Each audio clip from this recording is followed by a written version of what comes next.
দেখো PSC teacher recruitment 2024-25 লক্ষ্য রেখে আমাদের কিন্তু আজকের এই ক্লাসটা হতে চলেছে। তোমরা দেখো আজকে কিন্তু আমরা টেক্সট থেকে আমাদের একটা পোয়েট্রি আমরা নিয়েছি, যেটা আমাদের রয়েছে ode to the West wind, যেটা আমাদের লিখেছে বাই পিবি শেলি। ঠিক আছে, পার্সি বেশ শেলি কিন্তু লেখা রয়েছে আমাদের ode to the West wind. তো দেখো আমরা কিন্তু আজকের এই ক্লাসটিতে এই যে আমাদের একটা পোয়েট্রি আছে পিবি শেলি লেখা ode to the West wind, এটা কিন্তু খুব সুন্দরভাবে তোমাদের কাছে আমি এক্সপ্লেন করার চেষ্টা করব। ঠিক আছে, এবং আজকের এই যে ক্লাসটা আছে PB Shelley ode to the West wind, এটা কিন্তু তোমাদের এসএলএসটি ইংলিশের কিন্তু সিলেবাসও আছে।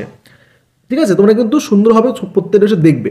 এবং দেখো আমাদের কিন্তু দেখো এখানটাতে বলেছে যে one liner notes and details explanation in Bengali, প্রত্যেকটা বিষয় কিন্তু সুন্দরভাবে তোমাদের কাছে আমি রাখবো। এবং তোমরা কিন্তু এবং ক্লাসটা শেষ হওয়ার পর তোমরা কিন্তু পিডিএফটাও পেয়ে যাবে আমাদের যে এডুকেশন ফেয়ার রাজীব নামে যে টেলিগ্রাম চ্যানেলটা আছে, তোমরা সেখানে সমস্ত পিডিএফগুলো পেয়ে যাবে। ঠিক আছে, তো দেখো আমরা কিন্তু আজকের এই ক্লাসটা অন্যান্য ক্লাসের তুলনায় খুবই ডিফারেন্ট হতে চলেছে। তোমরা কেন ডিফারেন্ট বলছি আমরা, তোমরা ক্লাসটা শেষ হলেই বুঝতে পারবে। এবং এই ক্লাসটা দেখার পর আশা করবো তোমরা এই ode to the West wind সম্পর্কে সমস্ত বিষয়গুলো বুঝতে পারবে।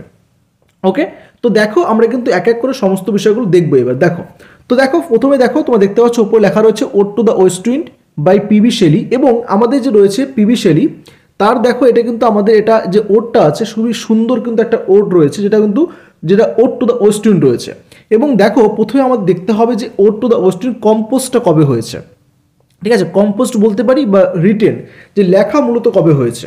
ওকে, তোমরা দেখো এখানটাতে বলেছে যে 1819 in Arnowood near Florence Italy. Okay, তো দেখো আমাদের কিন্তু এই ওডটা ode to the West wind, সেটা কিন্তু একটা ওড রয়েছে এবং এটা কিন্তু 1819 সালে ইতালির ফ্লোরেন্সের কাছে, ঠিক আছে, আর্নোউড কিন্তু এখানে বলা হয়েছে, সেখানে লেখা হয়েছে। তো এটা কিন্তু আমাদের কম্পোস্ট ডেটটা আছে, তোমরা কিন্তু সুন্দর করে দেখবে বিষয়টা। আমাদের কিন্তু মনে রাখতে হবে ode to the West wind কিন্তু 1819 কিন্তু মূলত কম্পোস্ট করা হয়েছে বা রিটেন বলতে পারি লেখা হয়েছে। ওকে, নেক্সট দেখো আমাদের নেক্সট যে পয়েন্টটা এখানে রয়েছে তো দেখতে পাচ্ছ বলেছে পাবলিশড। ওকে, দেখো এক এক করে কিন্তু সমস্ত বিষয়গুলো আমি এখানে তোমাদের কাছে প্রেজেন্ট করবো, তোমরা সুন্দর করে প্রত্যেকটা দেখবে।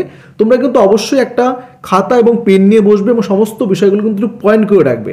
তাহলে কিন্তু দেখো যে নিজের মতো করে সমস্ত বিষয়গুলো আমি বলছি, তারপর তোমার নিজের মতো করে বিষয়গুলো তোমরা একটা কপিতে নোট করে রাখলে, তাহলে কিন্তু তোমাদের সেই বিষয়টা অনেকটাই দীর্ঘ সময় পর্যন্ত তোমাদের কিন্তু সেই পয়েন্টগুলো বা কথাগুলো মনে থাকবে। তাই কিন্তু তোমাদের অবশ্যই সবসময় নিজের মতো করে পড়াটাকে একটা নোট আকারে কিন্তু রাখা উচিত। ওকে, তো এখানটা দেখো আমরা যেটা দেখবো সেটা হচ্ছে পাবলিশড। আমাদের এই ode to the West wind পাবলিশডটা কবে হয়েছে। ওকে, দেখো বলেছে 1820 by Charles Ollier in London as part of the collection Prometheus Unbound a lyrical drama in 4 acts with other poems. Okay, তো দেখো এখানটাতে যেটা বলা রয়েছে মূলত যে আমাদের এই যে রয়েছে ode to the West wind, এটা কিন্তু 1820 সালে, ঠিক আছে, 1820, যেটা কিন্তু লন্ডনে চার্লস অলিয়ার, নামটা ভালো করে তোমরা মনে রাখো যে চার্লস অলিয়ার। পরবর্তীতে আমরা কিন্তু এখান থেকে বেশ কিছু এমসিকিউ ক্লাস করব। ঠিক আছে, দেখো বলেছে এটি কিন্তু মূলত 1820 সালে লন্ডনে চার্লস অলিয়ার দ্বারা প্রমিথিউস আনবাউন্ড, ঠিক আছে, প্রমিথিউস আনবাউন্ড আর lyrical drama in 4 acts with other poems, ঠিক আছে, সংকলন হিসাবে কিন্তু প্রকাশিত হয়েছিল আমাদের এই ওডটা যে রয়েছে ode to the West wind. তাহলে ক্লিয়ার হলো আমাদের পাবলিশ যে বিষয়টা রয়েছে রাইম স্কিম। ঠিক আছে, রাইম স্কিমটা কিন্তু আমার দেখতে হবে, তোমরা কোশ্চেন দেখতে পারবে যে রাইম স্কিম দিয়েও কিন্তু কোশ্চেন হতে পারে। ঠিক আছে, দেখো রাইম স্কিমটা কি আছে আমাদের এই ওডটার, যে A B A B C B C D C D E D E E. Okay, তাহলে দেখো এটা কিন্তু আমাদের এই ওডটা রাইম স্কিম রয়েছে। এবং এখানটা দেখো নিচে কয়েকটা বিষয় পয়েন্ট করা হয়েছে। এখানটা দেখো যে বলেছে 5 সেকশন বা যেটাকে আমরা ক্যান্টোস বলে থাকি, রিটেন ইন টার্জা রিমা। ঠিক আছে, টার্জা রিমাটা কি আছে দেখো, তোমরা এখনই জানতে পারবে যে টার্জা রিমাটা কি আছে। এবং এখানটা দেখো যে আরও বলেছে যে each sections consist of 4 tercet and a rhyming couplet. Okay, দেখো আমি যেটা বলছিলাম টার্জা রিমাটা কি আছে, দেখো আমাদের কিন্তু মনে রাখতে হবে এই যে আমাদের ওডটা আছে ode to the West wind, যেটা কিন্তু টার্জা রিমাতে মূলত লেখা রয়েছে। ঠিক আছে, দেখো terza rima is a poetic form that uses an interlocking rhyme scheme to create stanzas of 3 lines call tercet. তো যেটা বলছিলাম এখানটা দেখো যে আমাদের দেখো এই যে আমাদের রয়েছে যে এ বি এ, তোমরা দেখতে পাচ্ছ দেখো 3টে লাইনে কিন্তু একটা স্তবক আছে বলতে পারি। ঠিক আছে, এটা একটা স্তবক আছে। এবং দেখো বি সি বি, এটা কি আছে, এটা কিন্তু একটা স্তবক আছে। তাহলে এই যে স্তবকগুলো রয়েছে যেটা 3টি লাইনের মূলত বা ইউনিট বলতে পারি। তাহলে এই যে 3টি লাইনের তোমরা ইউনিটটা দেখতে পাচ্ছ আমাদের রাইম স্কিমের মধ্যে, এগুলোকে কি বলা হয় বলো তো? এগুলো আমাদের, এটার নামটা মনে রাখবে তোমার, এটা হচ্ছে নাম রয়েছে আমাদের টার্ট সেট, ঠিক আছে?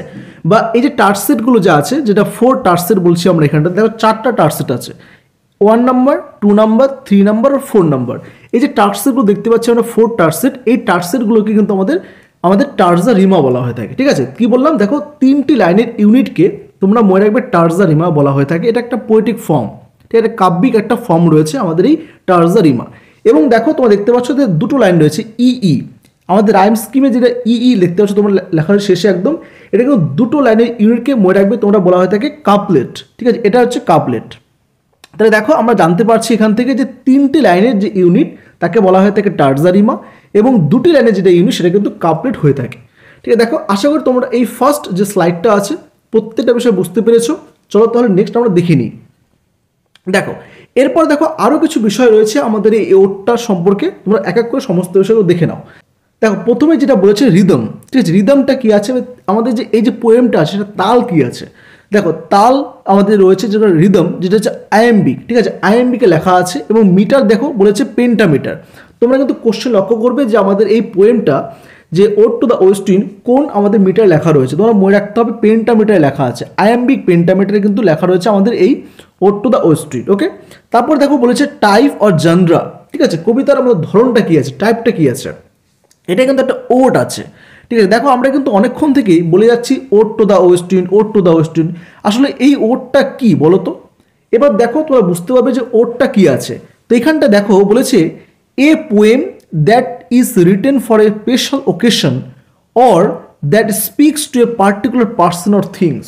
ওকে, তো দেখো মূলত যেটা বলা রয়েছে এখানটাতে, যে এটা কিন্তু একটা বিশেষ কাউকে ইন্ডিকেট করার জন্য মূলত ব্যবহৃত হয়ে থাকে। এই যে ওড যেটা বলেছে, বেসিক্যালি একটা ছোট্ট একটা পয়েন্টে তোমরা মনে রাখতে পারো, একটি লাইনের বিষয়টা মনে রাখতে পারো, যে address to a person or thing, এটা কিন্তু মূলত ওড আছে। যে এখানটা দেখো ode to the West wind, এখানে কিন্তু একদম পুরোপুরি ওয়েস্ট উইন্ডকে কিন্তু ইন্ডিকেট করা হয়েছে, তার যে সমস্ত ক্ষমতাগুলো আছে, ঠিক আছে, তার যে পাওয়ারটা আছে, কোয়ালিটিস আছে, সেটা কিন্তু ডিসক্রাইব করা হয়েছে, তার যে ভালো মন্দ এই সমস্ত বিষয়গুলো কিন্তু মূলত ওড যে রয়েছে সেটা কিন্তু ডিসক্রাইব করে থাকে, যে address to a person or thing, তাই কিন্তু অ্যাড্রেস করা হয়ে থাকে। তাহলে এটাই কিন্তু মূলত ওড রয়েছে। তাহলে ক্লিয়ার হলো বিষয়টা। নেক্সট দেখো বলেছে স্ট্যাঞ্জা। তাহলে দেখো স্ট্যাঞ্জা কি আছে আমাদের, যে দেখতে পাবে তোমরা এখানটাতে কিন্তু স্ট্যাঞ্জা আছে 5টা, ঠিক আছে? 5টা স্ট্যাঞ্জা তোমাদের রয়েছে, এবং এখানটা দেখো বলেছে লাইন কটা আছে দেখো বলেছে 70 লাইন। তোমরা যদি কাউন্ট করো দেখবে 70টা লাইন রয়েছে, এবং দেখো 14 লাইনস পার স্ট্যাঞ্জা, এবং এই যে 5টা আমাদের স্ট্যাঞ্জা আছে, 5টা স্ট্যাঞ্জায় কিন্তু 14টা করে লাইন আছে, এবং টোটাল লাইন কিন্তু 70 লাইন রয়েছে আমাদের এই ode to the West Wind এই পোয়েমটিতে। তাহলে বোঝা গেল এটা কিন্তু আমাদের এই ওড টু দ্য ওয়েস্ট উইন্ডের যে মূল যে বিষয়টা আছে সেটা কিন্তু রয়েছে এই ব্যাকগ্রাউন্ডের পার্সপেক্টিভে, বলতে পারি আমরা এই সমস্ত পয়েন্টগুলো তোমাদের একটু জানতে হবে। ওকে, এরপর দেখো নেক্সট কি বলা রয়েছে এখানটায়, দেখো যে বলেছে the poem can divided into 2 parts and 5 ক্যান্টোস। ওকে, দেখো আমাদের কিন্তু এই পোয়েমটা 5টা ক্যান্টোস আছে, ঠিক আছে, বা 5টা স্ট্যাঞ্জার আছে, এবং এই 5টা স্ট্যাঞ্জায় কিন্তু আবার দুভাগে ভাগ করা হয়েছে, ঠিক আছে? তো তোমাদের মনে রাখতে হবে সমগ্র কবিতাটিকে 2টি অংশ বিভক্ত করা হয়েছে। ওকে, দেখো এবার কি বলা হয়েছে, দেখো যে বলেছে the first 3 cantos are about qualities power of the West wind.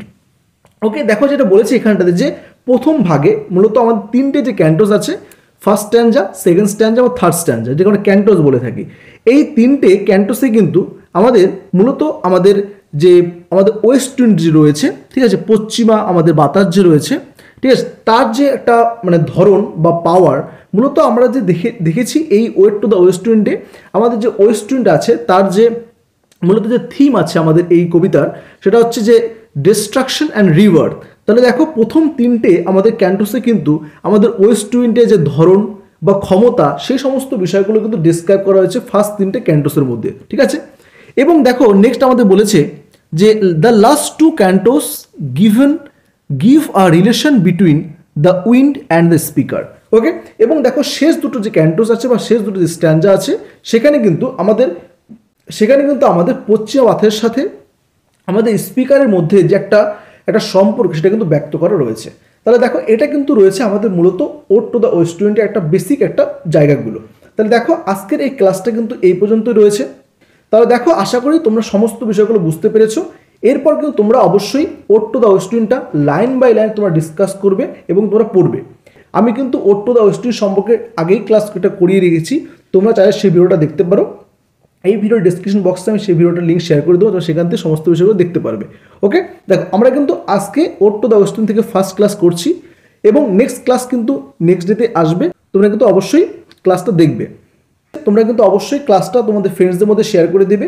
আর যারা চ্যানেল নতুন এসে তারা অবশ্যই সাবস্ক্রাইব করে পাশে থাকা বেল আইকনটি প্রেস করে নোটিফিকেশন অল করে রাখবে, যাতে এইরকম ইম্পর্টেন্ট ভিডিও সর্বপ্রথম দেখতে পারো। ওকে।